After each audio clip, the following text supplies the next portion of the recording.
Nous sommes au Palais de Marbre qui abrite en ce moment l'exposition qui nous présente des toiles et des sculptures. Il y a une sculpture aussi là-bas qui ont été restaurées après le bombardement de Taganrog par les missiles envoyés de l'Ouest à l'Ukraine. Et ces toiles-là ont été endommagées par l'explosion d'un missile non loin des salles de musée des beaux-arts de Taganrog. Taganrog, c'est la ville qui se trouve sur la mer Azov, comment dire, non loin de Mariupol, mais à la partie russe ancienne, on peut dire comme ça, parce que les terres qui ont été prises de l'Ukraine sont maintenant les nouvelles territoires russes, c'est-à-dire ce sont des anciens territoires russes. Voilà.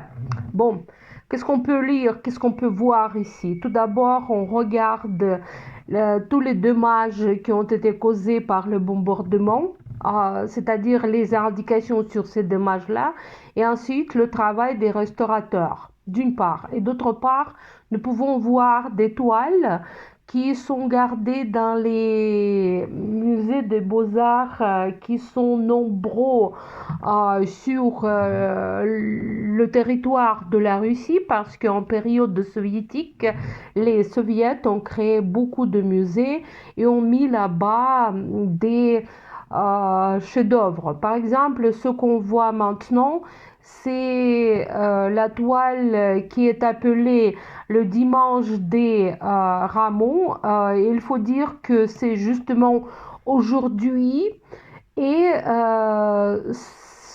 cette toile a été peinte par une peintre, c'est-à-dire c'est une femme qui a vécu toute sa vie à Taganrog et jusqu'à cette exposition-là, je ne savais pas même son nom, son prénom, je ne savais pas ses œuvres. Ici, c'est plus connu, c'est Nicolas Roerich, près du feu saint. C'est l'histoire de païens qui étaient très à la mode au commencement du XXe siècle. On voit peut-être deux prêtres païens qui regardent le feu saint. On voit bien que, on peut deviner bien que c'est la peinture de Nicolas Roerich, c'est son style. Ça, c'est Zinaïda Serebryakova, une peintre russe du commencement du XXe siècle, très connue. Mais par contre, ce paysage, j'ai jamais vu parce que j'ai déjà dit que c'est tous ces musées de beaux-arts qui sont nombreux montrent très peu leur collection aux périodes soviétiques ou bien même maintenant et on peut y trouver de vrais chefs-d'œuvre. On voit bien que c'était la salle, encore une toile du commencement du XXe siècle, c'est-à-dire la salle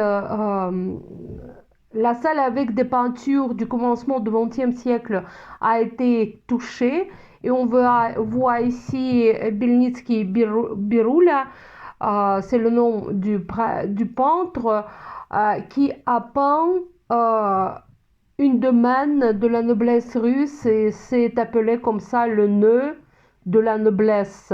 Ici, c'est la terrasse du peintre Korovine, c'est-à-dire quand je regarde les noms des peintres qui sont gardés dans le musée des beaux-arts de Taganrog, c'est une petite ville à 200 000 habitants. Je peux dire qu'il y a de vrais chefs-d'œuvre et c'est très intéressant pour moi, ici. C'est bien visible par quelle manière on explique ce que les restaurateurs ont fait.